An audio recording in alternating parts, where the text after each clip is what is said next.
நீங்க எப்படி அப்படி கண்டிப்பா சொல்ல போச்சு? அந்த வார்த்தையை ஏன் சொன்னீங்க? இந்த வார்த்தை நான் ஒண்ணு சொல்றேன். இன்னைக்கு இந்த டீச்சர்ஸ்லாம் எப்படிப்பட்டவங்கன்னு தெரியாது எனக்கு. ஆனா teachers, I have full respect on teachers.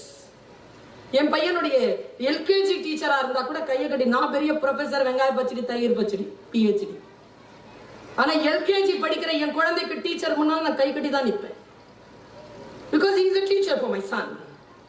My son is the greatest person under the sky. அவனை பாதுகாக்கின்ற அந்த ஆசிரியரை நான் தலைவணங்கி தான் பார்க்கிறேன். ஒண்ணு சொல்றேன், இவங்க கிட்ட குச்சியை புடுங்கிட்டீங்க. இப்பெல்லாம் குச்சி வைக்க கூடாது தானே சார்? குச்சியை புடுங்கிட்டீங்க. இப்ப யாருக்கிட்ட இருக்கு தெரியுமா அந்த குச்சி?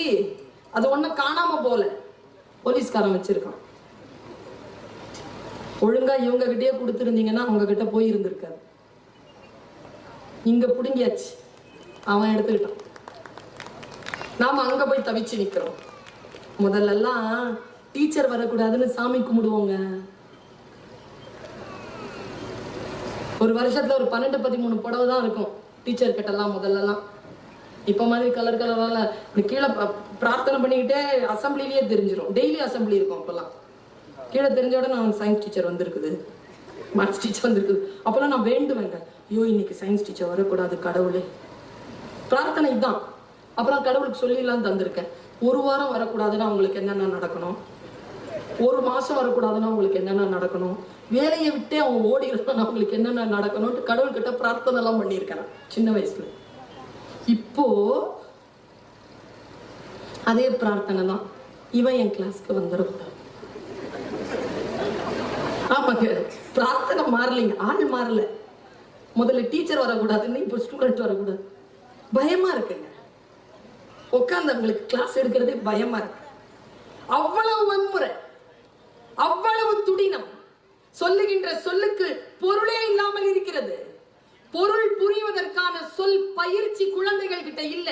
அந்த மொழியை தவற விட்டு விட்டோம். எப்ப பார்த்தாலும் அந்த போன்லயே இருந்தீங்கன்னா பிள்ளைக்கு என்ன சொல்லுவீங்க? இல்ல, நான் ஒரு விஷயத்த தெரியாம தான் கேட்கிறேன். பேரண்டிங் பேசுறேன், வெளிப்படையா பேசுறேன். போனை வச்சிருக்கீங்களா? எல்லாரும் போனை வச்சிருக்கீங்களா? 8 மணி மேல உங்களுக்கு யார் போன் பண்றா? வீட்டுக்குள்ள ஏன் போனை எடுத்துட்டு வெளியில ஓடுறீங்க? வீட்டுக்குள்ள என்ன? முதல்ல போன் வந்தா வீட்டுக்குள்ள ஓடுவோங்க. போன் வந்துச்சுன்னா வீட்டுல இருந்து ஓடுறோம். திருட்டுத்தனம், அவ்வளவு திருட்டுத்தனம். இப்பெல்லாம் ஜாதகம் எல்லாம் பார்க்காதீங்க, சொல்றத கேளுங்க. பையனை பாத்துருங்க, பொண்ணை பாத்துருங்க. பொண்ணுடைய செல்போனை பையன் கிட்ட ஒரு 3 நாள் கொடுத்துருங்க. பொண்ணு செல்போனை பையன் கிட்ட ஒரு 3 நாள் கொடுத்துருங்க. கெமிஸ்ட்ரி ஒர்க் அவுட் ஆயிடுச்சுன்னா கல்யாணம் பண்ணி வச்சிருங்க. கல்யாணமே ஆவாது, கெடுத்து குட்டிச்சவராயிருக்கு. இதெல்லாம் பிள்ளைகளுக்கு அட்வைஸ். நான் என்ன தெரியுமா பண்ணுவேன்? இன்னைக்கோங்க உலகத்துக்கெல்லாம் போய் பேசுகின்ற நான் என் பிள்ளையை யார் வந்தாலும், பெரியவர்கள் யாரேனும் வந்தால் தரதரம் இழுத்துட்டு போய் நிறுத்தினேன். சொல்லுங்க ஏங்க, நீங்களே ஊருக்கு சொல்றீங்க, அதுக்கு என்னங்க நான் சொல்றேன்? உலகமே என் பேச்சை கேட்குது. என் பேச்சை கேட்காத ஒரு சீவனை கடவுள் எனக்கு கொடுத்துருக்கு. அது இவன் தான். உங்களுக்கு தெரியுமா? நான் பேசினா தூங்குவாங்க.